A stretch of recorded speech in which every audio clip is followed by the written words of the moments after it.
Have you ever wondered whether your desires truly align with your life's purpose? It's a question that invites deep self-reflection. Unfortunately, many people find themselves chasing after things, careers, relationships, material wealth, that may not truly align with their destined path. Florence Scovel Shinn, a renowned metaphysical author, calls this the misalignment of desires. Imagine life as a journey, with your desires acting as your compass. But what if your compass is pointing in the wrong direction? Shinn suggests that this misdirection can lead to disappointment, as these desires may not bring the fulfillment or happiness you anticipate. Enter the law of substitution. This principle involves consciously redirecting your desires towards a higher, divinely guided goal. It requires introspection, faith, and a willingness to surrender personal desires for a higher purpose. As we journey through this concept, you may begin to reassess your own desires and their alignment with your true purpose. So, what exactly is the law of substitution and how does it work? Well, picture this. You're chasing after a goal, a desire, something you think you really want. It could be a career, a relationship, or a material possession. But when you finally achieve it, instead of feeling fulfilled and happy, you're left with a sense of emptiness, a void. This, according to Florence Scovel Shinn, is the result of pursuing misaligned desires. The law of substitution is about consciously redirecting these desires.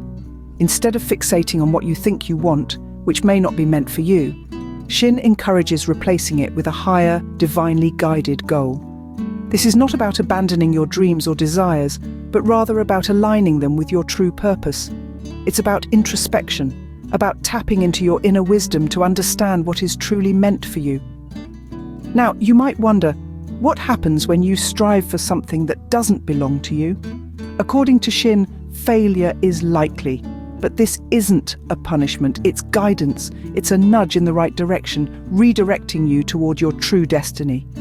This failure is a sign that you need to substitute your misdirected desire with a request for the right thing, trusting that what comes will lead to success, happiness, and satisfaction. For instance, instead of fixating on a specific job or partner, you should focus on asking for the right opportunity or person. The idea here is that what belongs to you by divine right will naturally come, and it will bring lasting satisfaction. This is not about settling for less, but about aligning your desires with what is truly meant for you. The law of substitution is not about giving up on your dreams, but about aligning them with your true purpose. It's about trusting that the universe knows what's best for you and allowing it to guide you towards your true destiny. It's about surrendering to a higher, divinely aligned purpose and trusting that this will lead to your ultimate happiness and fulfillment. But how can we know if our desires are truly aligned with our destiny? That's the question on many minds, isn't it? This is where the concept of trust in divine guidance comes in, a pivotal aspect of Florence Scovel Shinn's law of substitution. The idea might seem abstract at first, but let's break it down. Trusting in divine guidance is all about having faith that the universe, or whatever higher power you believe in, is leading you towards your true purpose. This trust, this leap of faith, is often the hardest part. It's like stepping off a cliff and trusting that you'll land safely.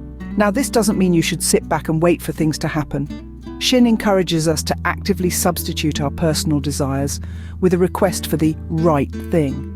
It might be tempting to say, I want that job, or I want to be with that person. But the law of substitution prompts us to ask instead for the right job, the right person, the right situation that aligns with our true path.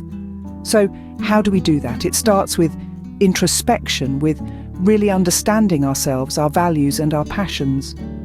Once we have a clear view of who we are, we can then ask the universe for what we truly need. This requires courage, as it often means letting go of what we think we want in favour of what we truly need. But here's the thing, when we trust in divine guidance, when we make that request for the right thing, we're setting ourselves up for success, happiness and satisfaction. Why? Because we're aligning ourselves with our true purpose, our destiny. We're not chasing after things that aren't meant for us. Instead, we're opening ourselves up to the opportunities, relationships and experiences that are. Finding your true path may require faith and courage, but the rewards are immeasurable. So how can we apply the law of substitution in our daily lives? Let's dive into some practical examples. Imagine you're seeking a new job. You've got your heart set on a specific position at a specific company. But instead of focusing solely on this one job, try invoking the law of substitution. Rather than obsessing over that particular role, adjust your focus. Ask instead for the right job, the job that aligns with your true purpose and brings you fulfillment. This doesn't mean you can't still pursue that initial job, but it's about being open to other possibilities that may exist for you. Similarly, this law can be applied in relationships. Perhaps there's a certain person you're infatuated with, but the relationship doesn't seem to be working out. Instead of clinging to this person, apply the law of substitution. Instead of longing for that one person, ask for the right partner, the one who will complement your life and bring you joy. It's about trusting that there is a partner out there who aligns with your true purpose and will bring you happiness. In both these instances, it's important to remember that the law of substitution is not about settling for less. It's about trusting in divine wisdom and recognizing that sometimes what we think we want is not what's truly meant for us. It's about surrendering our desires and trusting that what is truly meant for us will come. The key to successfully applying the law of substitution is patience and openness. It's about being open to the possibilities that exist for you and being patient as they unfold. It's about trusting in the journey, even when it takes unexpected turns. And most importantly, it's about understanding that what is truly meant for you will not pass you by. It will come to you naturally and effortlessly. Remember, what belongs to you by divine right will naturally come, and it will bring lasting satisfaction.